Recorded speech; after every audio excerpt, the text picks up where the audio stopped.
Microphone. Okay. We'll call this meeting to order. We'll open with an invocation. Lord, continue to watch over us and help us through our normal lives, even though there's still a lot of strange things going on out there. Amen. Pledge of allegiance. I pledge allegiance to the flag of the United States of America and to the republic for which it stands, one nation, under God, indivisible, with liberty and justice for all.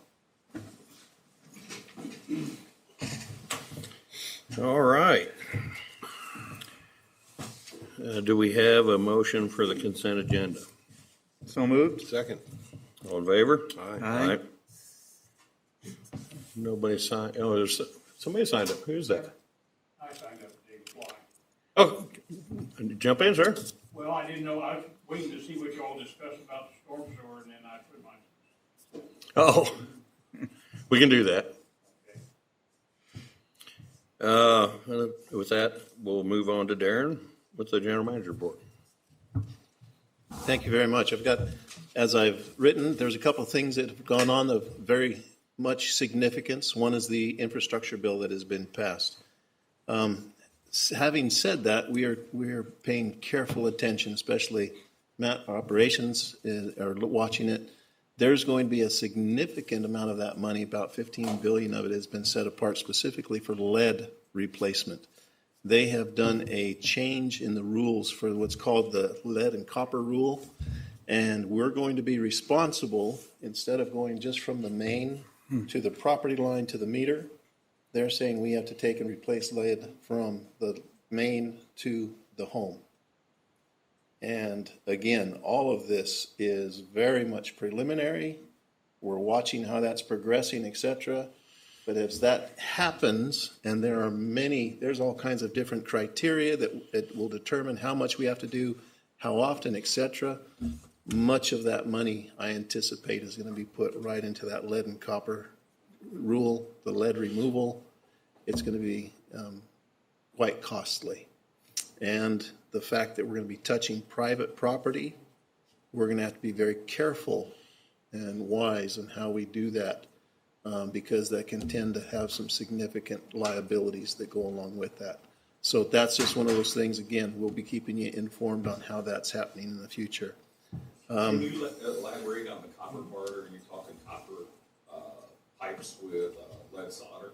It is, and so that's exactly right. So what we do is every 3 years, we take and sample approximately 40 homes. And from those homes, they take a sample. And what they do is you go to bed at night, you cannot use the faucet until in the morning. And the very first pint or quart out of your faucet, that's what we measure. And if you have lead in your line and our water is in a chemistry that starts to erode that lead and copper, that's what they measure. Now, I will tell you, and I want the public to know very much, that we just finished that 2 months ago, and we passed with flying colors. And so that has a lot to do with it. It really speaks to our quality of water, the pH of the water, all of that. But yes, and so they're looking at going from 15 parts per billion on lead down to 10 parts per billion. The smallest that they can actually detect is 3 parts per billion.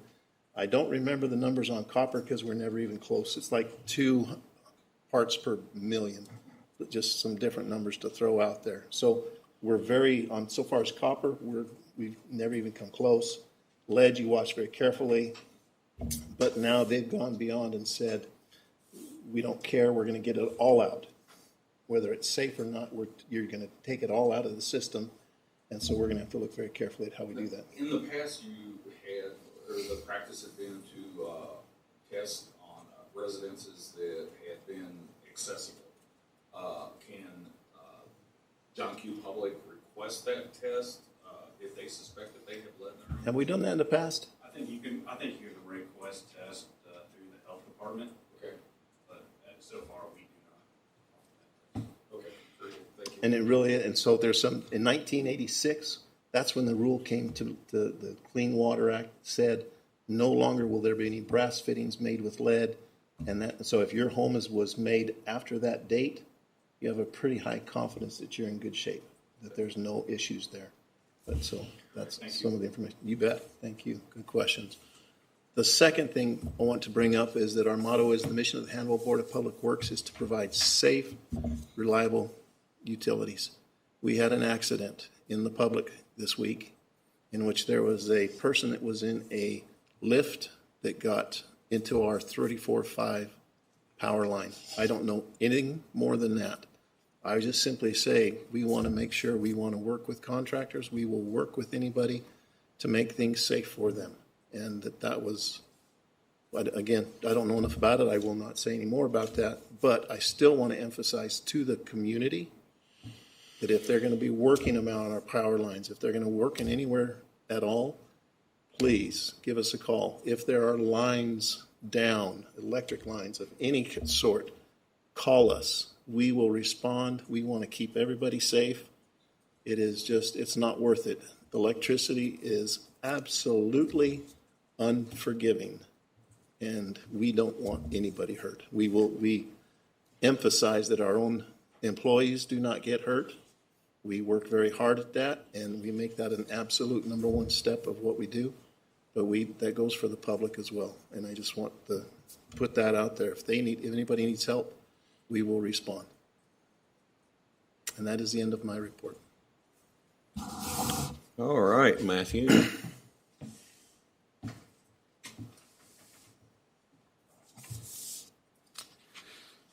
Good afternoon.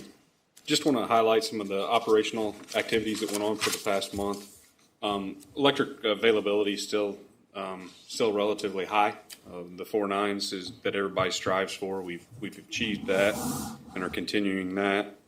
A lot of our activity has been focused on the Minnow Creek subdivision. The contractor's out there installing conduit again, so we're getting them materials, getting ready to pull in those primary and secondary wires once he completes that installation. It'd be nice to get some homes going out there so we can start receiving some revenue from that investment.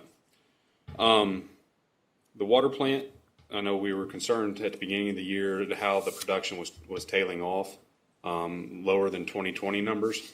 Since June, we've been above 2020 numbers as far as monthly production goes. I will caveat that by saying that our water loss has increased, and we're working diligently to try to determine whether it's a metering error, an accounting, how the different meters match up with what the meters the water plant have. And so it is something that we're taking a very hard look at and trying to determine where that water is going. We did also have a clear well inspection at the water plant, the big 2.5 million gallon ground storage tank located by the park's restrooms. We have to have a diver come in and inspect it because we only have one, and so we can't take it out of service for it to be inspected. So we hire a contractor to come in, they disinfect, they go down, take out any sediment that they find, and look at the structural integrity of the tank, and ultimately would complete repairs if it was deemed necessary.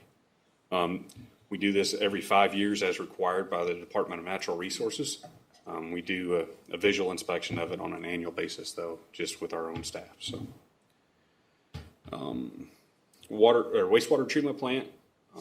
I don't know how many of you know this, but we only disinfect the water that we put back to the river from the months of April through October. So we shut that down at the end of October, and to be in compliance with our permit. Missouri Department of Natural Resources doesn't want you to disinfect more than necessary. So again, we shut that off at the end of October. Meter replacements for the AMI project. We continue to do water meters with the water crew or the meter department crew. The thought on that is we want to get as many meter pits as we can before winter months, because once the weather starts to get below freezing, you run a chance of freezing those meters if you have that pit open for an extended period of time. In doing so, we've also employed some of the electric crew members to go out and do the meter swap. So right now we're sitting about 3,300 water meters have been changed out, and roughly 3,500 electric meters have been changed out. So that's all I've got for the operations report, unless you all have any questions. Very good. That's what, almost half? A little under half. The clear well that you talked about, I think you said between an 1/8 inch and a 1/4 inch of stuff is in the water. Yeah, it was rather minimal. They were able to complete the clean out and inspection in a day's time. I will tell you that that's exceptionally minimal. So, I think the last time the company did it, we had between 1/4 and a 1/2 inch of sediment in there. So got a good process. Very good. Any questions? Matt, when you take those water meters out that have been monitoring over the years, do you test those to see if there might be a discrepancy in the previous metering compared to the new? I'm just, because each meter might be off by 0.5% here or there, but that would throw numbers off. right now we're not pretty well. changing water meters totally out. We're just changing the head on it. The actual meter itself is staying in place. Okay. That's due to the expected life of that meter. The batteries are dying in these transponding units that send the readings back to us, and that's what necessitates the need for the replacement. Okay. Cool. But yes, we do understand that the meter will slow down over time. That all the meters are relatively new since early 2000s. Mm-hmm. Some of the bigger ones that weren't changed out, they were retrofitted at that time. We went back and changed out with mag meters that we test on a periodic basis. Cool. That it, Matt? For the operations report. Yep. You're ready for projects. The hydraulic model on the sanitary sewer side of things, we're working with the engineer to fill in some holes in some data that they have as far as pipe diameters, lift station information, as far as what pumps are installed, how many, the pump curves for those pumps. So we're working with them to finish out that data. They do have some flow meters that they installed out in our system to help calibrate that model once it is completed. So work is ongoing on that. North Street storm sewer. I don't know if you've been downtown, but the Corps of Engineers project or contractor, as of last Thursday, they had poured the floor and the walls. They anticipate flooring the ceiling this Thursday, and then after concrete cures, they'll be able to backfill. So they'll be getting backfill from out here at our business park to do that. Electric projects, the tie line. We talked with our engineer, and we think we'll probably go out to rebid that project probably late first quarter, early second quarter of 2022. That's when we should have all of our bids in for the Finn project, and also kind of have our financing package in order at about the same time. We're continuing to move forward with the Finn substation project or connection project. We ordered materials for the metal materials for the substation that'll be located down here adjacent to Oakwood substation. We've got a contract or a proposal out, a request for a proposal out now on the control system and building for the new substation. And also we'll be going out shortly with a tree trimming contract for the alignment of this new Finn connection line. So as we've acquired additional easements in some areas and we've rerouted it in others. So That all you got, Matt? that is. Thank you very much. Can I go Thank back you. to operations just 1 second real quick? And Yes, sir. I noticed that there was a check written for $12,000 or $11,000 to pay for liquid oxygen. Mm-hmm. Is that a normal thing Yes. that we pay for? Down at the wastewater plant, we got a pure oxygen plant where we're feeding high purity oxygen into the bugs that break down the wastewater. Our main system uses a sieve process. We pull in atmospheric air, release the nitrogen out of it, take that oxygen that we've concentrated and put it into those reactors. When we have the compressors down for maintenance, or we have some equipment that has failed and we got to replace, we've got liquid oxygen as our backup to keep those bugs alive. And so periodically we have to fill our liquid oxygen tank. So That's a couple times a year, isn't it? yeah, 2 or 3, just depends on availability of equipment and what breakdowns we have during that time. Do you have a question on tree trimming? I know we've got some more to do. Is there a timeline with Townsend on what they're doing? What's our terminal objective there? Or I timeline? mean, we've got a contract with Townsend. They're in town 365 days a year, so It's just ongoing. it's just ongoing. We do bring in additional crews like the backyard easement machine and crew that we've got going now to get some of those tougher to reach areas that historically we've used climbing crews to do. The backyard easement machine allows us to trim a little bit more and be prepared for the future, so we're not going back so frequent.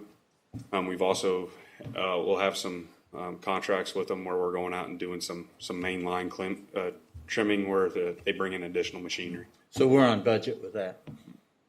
Probably a little over budget right now, but the storm that we had in August kind of necessitated some of this stuff. We'll be over budget now, but ultimately in the long run, we'll be better off for it. Any others?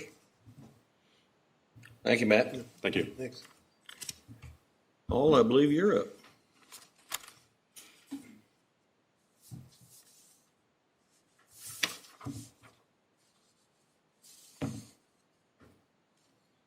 All righty. Good afternoon. Green. Good afternoon. Finance report for the month of October 2021. We'll start with the balance sheet there. Unrestricted cash for October increased by about $139,000. Just a general increase due to the increase in revenues from September. We did have a significant decrease on the balance sheet in our current assets of about $755,000. As we'll get to here in just a little bit, the auditors did propose some entries for us, and there was a prepaid that was on the balance sheet that was no longer needed, so that was adjusted as of June 30th. This pretty much directly offset with a $784,000 decrease in payables, which is a liability on our balance sheet. So utility-wide, total assets were about 0.5% less than a month ago and about 2.7% less than a year ago at this time. Next page on there is our current month of October compared to our budget. Utility-wide net income was up about $137,000 or 200% approximately than what we had budgeted for the month. All three funds did see revenues that were higher than budget. Purchase power costs that we've been talking about quite a bit were $134,000 over budget, which we've been kind of accustomed to seeing over these last few months. And then all three funds did have lower operating expenses than budgeted. So comparing this month to the same month last year, utility-wide net income was about consistent from a year ago. The sewer fund performed much better than last year, and the electric and water funds were both slightly under budget. Kilowatt hour sales that we've kind of been tracking month to month were up about 8.1% more this year than last year. So year-to-date numbers compared to the budget, we're now about a third of the way through our fiscal year for 2022, and utility-wide net operating income is about $223,000 less than budgeted, which I know sounds fairly bad, but that's much less than what we had last month. And the sewer fund is now performing better than budget, while the electric and water funds are a little bit behind. Purchase power costs year to date are only 3% over budget, while operating expenses are about 20% over. We've talked about it quite a bit, but the storm that we had in August caused labor costs to be quite a bit higher than what we had budgeted for. That's the main reason for that difference there. But revenues thus far continue to fall pretty much right in line with budget, which is a good sign. Last page on there is our year-to-date actual compared to the same time frame last year. Utility-wide, our net income is about 44% or $700,000 less than the same time period last year.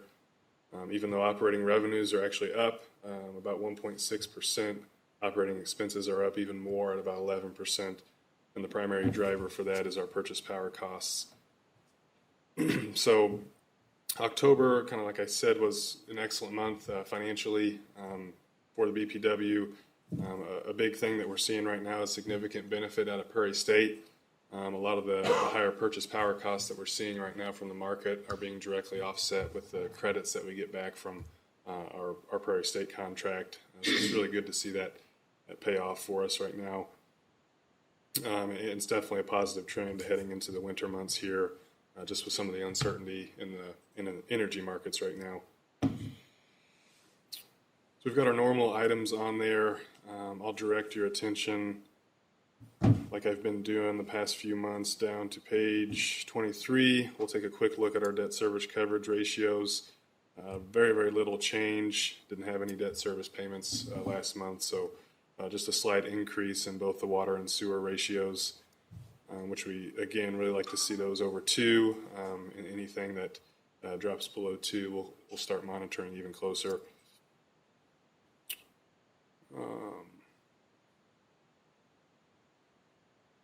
And then the normal other items are all on there. And so I don't think I have anything else to specifically report on financially unless there are any questions. Questions?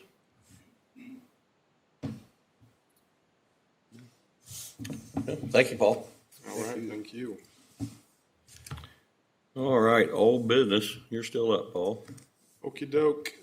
So we've been talking about our audit over the last few months. Happy to say that's just about complete. We've got Williams Keepers with us here today virtually to present the audit. This is for our fiscal year 2021, so June 30th of 2021 that they'll be presenting on. This is our second year working with Williams Keepers, and it all went very, very well. We always enjoy working with them in management, and I think everything went very, very smoothly, so we appreciate that. And I did want to extend a thank you to all the staff that assisted with the audit this year and just making that go even smoother. And also thank you to Williams Keepers for turning it around so quickly and getting it before you at this meeting before it goes for final approval at the council meeting next month. So you've got a copy of the draft before you, and I will say it's pretty much a final draft. I think there's just one more little item that they're still waiting on, which they might touch on, but we'll go ahead and have everybody mute their microphones so we don't have any feedback. And then whenever there's a time for questions, if you do have a question, you can go ahead and turn your mic back on. But I think at this time, I'll turn it over to Amanda. She's the audit partner on the engagement, and we'll let her present. All right, thank you so much, Paul. Before I get started, would you like me to share my screen? I know you all have printed copies of the draft in front of you, but I can share my screen and pull up an electronic copy if that helps. Yeah, okay.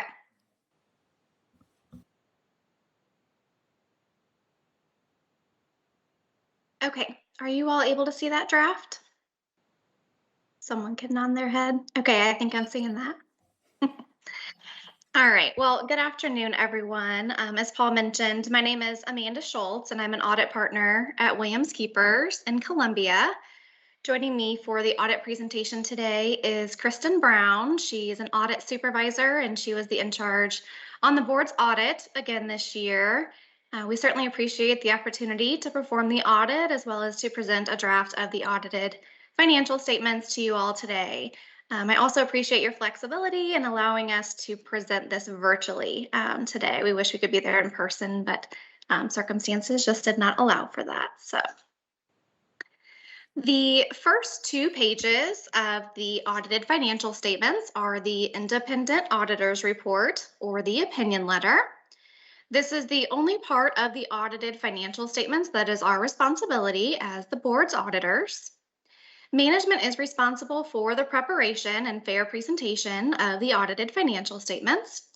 We did prepare them. It is a common practice for us as independent auditors to do so, but management has reviewed them and will approve them before they are ultimately issued. Our responsibility is to plan and perform the audit to obtain reasonable assurance that the financial statements are free of material misstatement. I think I mentioned this last year, but we used our judgment in determining how to audit the board again this year. We performed a risk assessment process by reviewing balances, transactions, processes, and controls, and we focused our attention on areas where the financial statements could be misstated. So this means that we didn't audit every balance or every transaction, but we did enough work in order to be able to give an opinion on the financial statements. We will issue an unmodified or a clean opinion on the financial statements again this year. In our opinion, the financial statements are presented fairly in all material respects in conformity with generally accepted accounting principles or GAAP.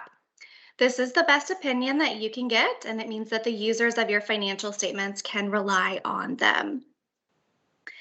Page 2 of the opinion letter at the top there includes an emphasis of matter paragraph to clarify that these financial statements only present the board and not the city of Hannibal, which we also audited again this year. In the coming weeks, we'll issue combined audited financial statements that include both the board and the city, in addition to issuing these standalone audited financial statements for just the board. Still on page 2 of this opinion letter, it refers to other information, as you can see in the middle there. The required supplementary information includes the management's discussion and analysis, or the MD&A. That's on pages 3 through 6, and the pension and OPEB plan schedules on pages 25 through 27. Just a reminder that this information is required by the Governmental Accounting Standards Board to be included in the audited financial statements. However, we're only required to apply certain limited procedures to this information. So as a result, we won't express an opinion or provide any assurance on this information. The supplementary information referred to below includes the capital assets schedules on pages 28 and 29, the schedule of investments on page 30, and the schedule of top 10 utility customers on page 31. This information was subjected to various audit procedures, and as a result, we'll express an unmodified or a clean opinion on that information in relation to the board's financial statements taken as a whole. The other information listed there too includes the comparative statements of operating factors on pages 32 through 34. This information wasn't subjected to any audit procedures. As a result, we won't express an opinion or provide any assurance on it either. Again, pages 3 through 6 of the audited financial statements are the management's discussion and analysis, or the MD&A. This information was prepared by management to provide an introduction to and an overview of the financial statements from the board's perspective. So there's certainly some good reading in those few pages. Moving on to the actual financial statements, and I apologize, I'm sure this is pretty hard to read on the screen, but you do have a printed copy of this in front of you. The statement of net position, or the balance sheet, is presented here on page 7. This statement presents each fund's assets, deferred outflows of resources, liabilities, deferred inflows of resources, and net position as of June 30th, 2021. Total assets increased by $2.3 million due to the GASB 68 pension plan activity, resulting in a net pension asset at the end of the current year compared to a net pension liability at the end of the prior year. Deferred outflows of resources, which are in the middle of the statement there, decreased by about $806,000 due to the GASB 68 pension plan and the GASB 75 OPEB plan balances that were reported by those plans' actuaries. And just a reminder that deferred outflows of resources, that's definitely a governmental term. They're the result of timing differences at year end that'll result in outflows or expenses in future years. Total liabilities, moving down just a bit, decreased by $4.4 million due to debt service payments made during the year. And again, the GASB 68 pension plan activity resulted in a net pension asset at the end of the current year compared to a net pension liability at the end of the prior year. Deferred inflows of resources, another governmental accounting term, increased by $3 million, also due to the GASB 68 pension plan and the GASB 75 OPEB plan balances that were reported by the plan's actuaries.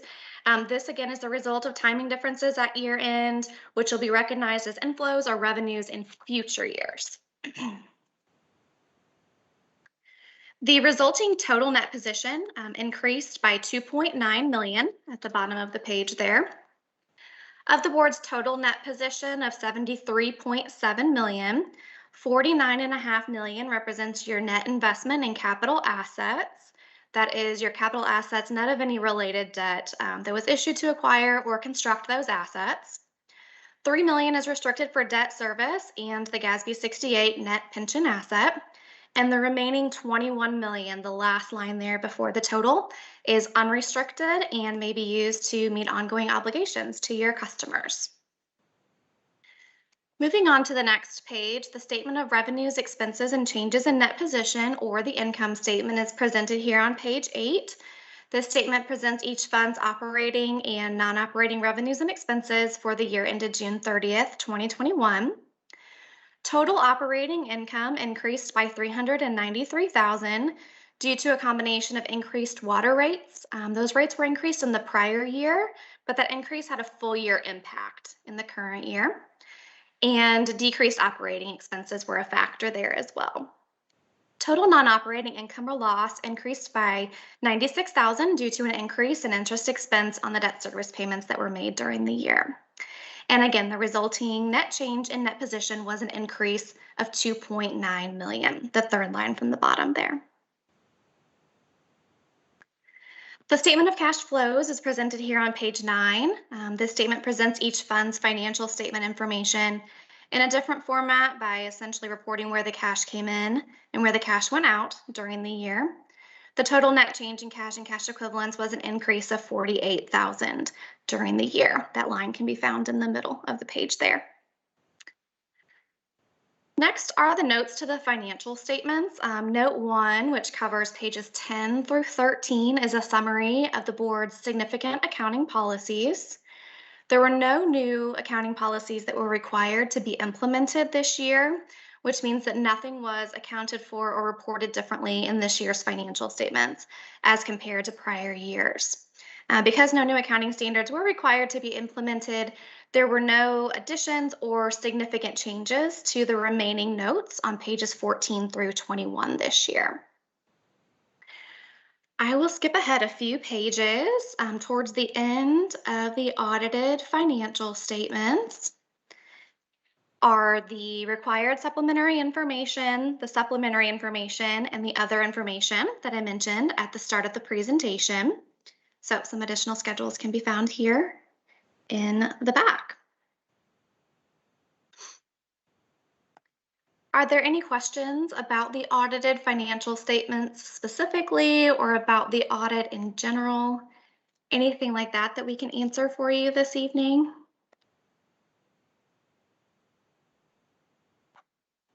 I do have a question. Sure. Let's see if it's on. It is on. On page 23. Okay. Getting some feedback. The actuarial assumptions, the total OPEB, all the fun acronyms, they're using, or those discount rates are in the 2 to 3% range. Do we set those, or do you set those as an estimate? That's a really good question. Those are actually set by the plan itself. I don't know if management of the board has any say there. We certainly do not set them as your auditors. They do get reported to us by the plan's actuaries. Paul, do you know if you or other members of management have any say in those assumptions that get set? That would have been the same discount rate that would be used and recommended, I believe, by our actuary, which is Lewis and Ellis. Sorry, blanking on the name there. Okay. And so we kind of look at that, and I think we more focus on that salary scale there as opposed to the discount rate of that 3%. And so, no, basically that we go with what they recommend there, and I don't think that's changed from last year to this year. Okay. We can address that later. It's okay. And I believe for the OPEB plans, for those other post-employment benefit plans, in accordance with GASB 75, as Paul was alluding to, they only get changed every 2 years. So you may have an opportunity to work with the plan or the plan's actuary going forward to get those changed, because those do go back to June 1st, 2019, as it notes there.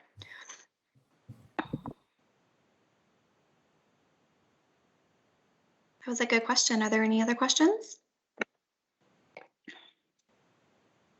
Doesn't sound like it at this time. Okay, well, again, we appreciate the opportunity to perform the audit and to present these drafts to you all today. Again, Paul and his team were great to work with this year, and we look forward to working with everyone again next year. So these, again, as we've stated several times, these reports are still in draft form, and they'll be approved by the City Council at a meeting next month. So there's time to make changes if you guys have any questions or suggested changes that come up as a result of this meeting. Just let Paul know, and he knows how to get in touch with us. Great. Thank you very much. All right, thank you. Have a good Thank you. evening. Paul, timing-wise, we have, look at this and they approve it, then hit the city board.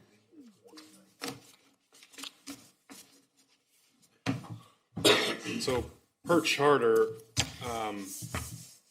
and correct me if I'm wrong here, but I don't believe a formal approval is required, though I do think as a formality, we went ahead and had the board approve kind of the draft as presented ahead of the final approval by council. And so I think we were hoping to get the draft in front of you about a week ahead of time, which is why we provided it last week, to give you kind of a chance to look at it before the presentation tonight. And then we probably will go ahead and ask that you kind of present the draft as presented. And then obviously if there are any changes that do come up between now and when it's approved by City Council, we would let you know, but we don't anticipate anything major. Paul is correct. It does not need to be approved by the council. What the charter actually says is that it's to be submitted to the council. But ultimately, this board approves its own budget. Basically, I think the idea when they created the charter was that if you guys are messing up real bad, the council should know about it. So, but yes, they're not required to approve it. Just one comment on the draft. Page 32 to 34, that summary is pretty significant information. It's good to know for everybody. Kind of leads us to how we make decisions. Thank you, Bill. If there's nothing further on that, we'll move to stormwater funding discussion. We're not planning on going through the entirety of that, what we've gone through the last couple of meetings.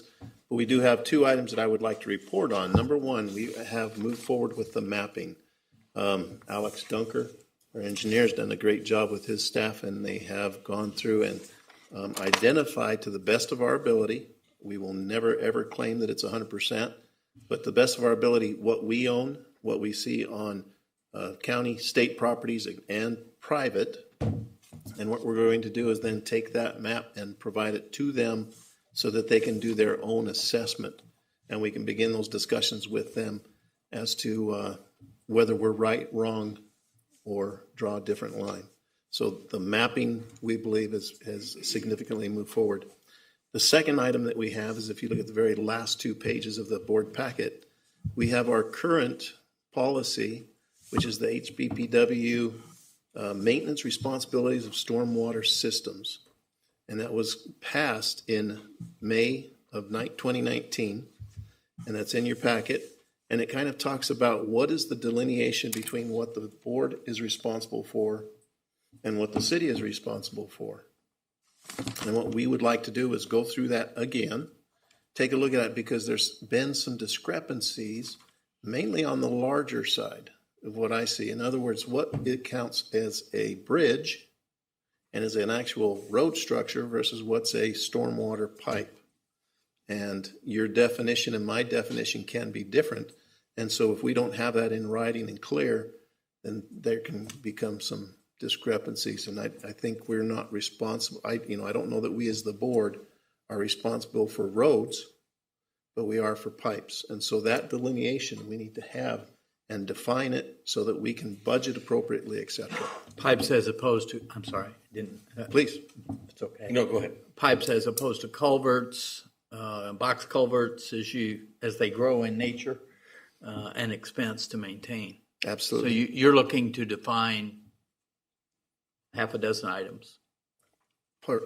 And absolutely. And we're all turning and looking at Matt because we've had that discussion several times. And so we've thought that perhaps there's a way of coming up with some specifications that we can actually draw and show and make it work. And so Matt and Alex and anybody that wants to have their head in the game can help get that, refine it a little better, and then move forward with it. And again, we're going to continue to work. These are some of the small steps we're taking. We recognize that the city in April will be going for a tax increase.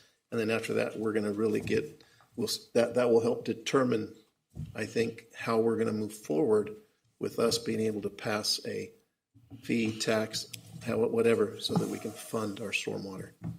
In that mapping process, it's all the wheels turning here. Do we identify, Matt, somehow a structure with a number? In other words, for future identification, do we have them listed? All structures would have a unique identifier, whether it be a pipe, a ditch segment, or an inlet. It's all unique. So. Yeah, it's a big spreadsheet. So. It's big. And we have some very unique, all kinds of that stuff in there. So, yes. So that's it's only kind of taken what 150 years. So. The other thing that I would ask is, do you have any other thoughts of your own that you'd like us to make sure that we're not forgetting? Darren, I think one of the things that might come Mike? up is. Go ahead, get up there. We got to remember the folks that are. Darren, one of the things that may come up or has come up in the past, if a structure fails and it takes a roadway with it, then the structure that failed was the responsibility of the boards. Then does it become the responsibility of the board to put back that roadway as well, or is that the city's responsibility? So that's something you might want to think about as well. And add that into that policy. Wonderful. Okay. Thank you. Thank you. Thank you very much. I'm not running the show here, but Yeah, David, would you like him to talk? Well, you want me to stand over there and talk to Mike? So, Please. Okay. we have folks that might want to hear. Okay, I'm David Bly, resident Hannibal. I've been listening to the discussion on the storm sewer. I know it's a hard thing we think it's needed. We talk about it out at our office all the time. But we're not sure the last time you had the sales tax thing, we didn't think it was advertised correctly or the public wasn't notified. And a lot of people just vote no because they don't understand it, and you hear rumors that it's going to go to other things and not to the storm sewer, and so. But truthfully, we've talked about it and tried to figure out which way is the best way to go. We also know if you put the burden on the commercial places, that affects how they do it. Like General Mills, most of their jobs they get or their contracts they get with their own company is because they're low bidders. And if you increase the cost of them sitting on that piece of property, it makes their increase the cost when they bid again to be able to can a certain kind of can or make a product there. And, same thing for me at our ready mix. We'll end up passing it on. Anybody that gets it's going to pass it on. Still, in my gut feeling, there's no fair way right down the whole road. I still think the sales tax would be the simplest, but you were saying it didn't draw enough money in. Now, I thought like the park board was on a half cent, and they did over $1 million, didn't they, of income taken in from their half cent? I think so. So, I'm just saying, I think the numbers were a little lower at the last meeting I were for that half cent sales, but I know when I was on the park board, I think it was like $1.25 million at that time, which I would think it'd have been higher by now. But I think, I know I sit on the 911 board and it's half cent. I believe it's 1.2. Yeah. And if, my own thinking is if it's not the half cent, then I think it should be somewhere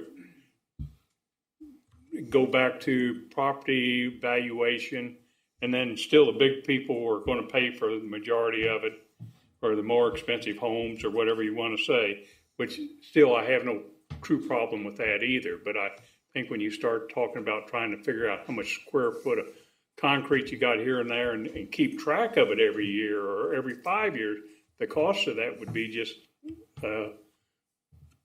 not worth it to me. I think I'd rather go at it a different way. And I'm just putting my 2 cents in. I know I'm just one person, or as I say, a discussion of many of us out there at our office. And I know it's going to be a tough decision for you all and the city to make this decision. So, but I'm just putting my 2 cents in while I'm here. Thank you. Thank you. We appreciate that, David.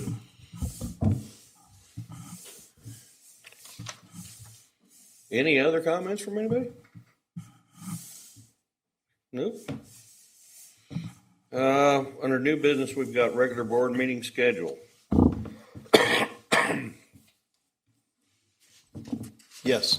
So specifically, we have in January, our board meeting is set for the 17th, and this is really going to upset James because he hates it because we moved our meetings around.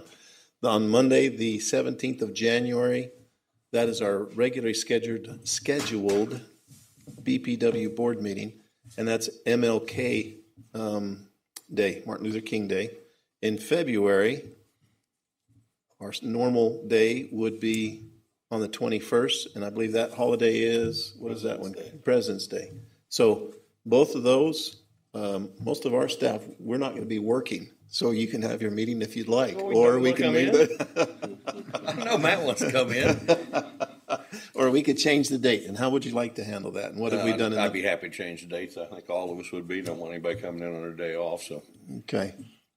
Any proposals on dates? Do you want to bump it to Tuesday? In other words, one day later in both cases, or I don't know what.